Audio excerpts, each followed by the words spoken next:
doctor ভীমজি রাও রামজি আম্বেদকরের জন্মজয়ন্তীতে ত্রিপুরা প্রদেশ কংগ্রেস ও ত্রিপুরা প্রদেশ কংগ্রেসের তফসিলি জাতি বিভাগ,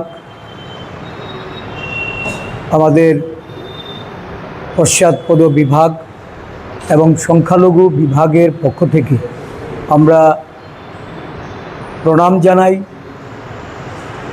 একজন সমাজ সংস্কারক, প্রখ্যাত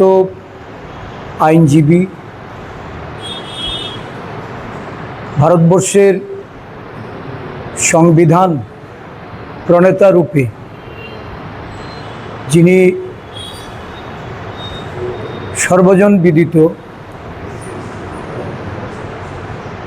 ওনাকে শ্রদ্ধাঞ্জলি অর্পণ করে যথাযোগ্য মর্যাদার সঙ্গে এই দিনটি পালন করার মধ্য দিয়ে দেশের সর্ববৃহৎ যে জনগোষ্ঠী, পিছিয়ে পড়া দলিত, আদিবাসী, পশ্চাৎপদ, সংখ্যালঘু সমগ্র অংশের মানুষের উন্নয়নের জন্য, তাদের অধিকারের জন্য, তাদের সর্বাঙ্গীন বিকাশের জন্য যে লড়াই উনি করেছেন, ওনার এই লড়াইয়ের পথ প্রদর্শক রূপে আজকে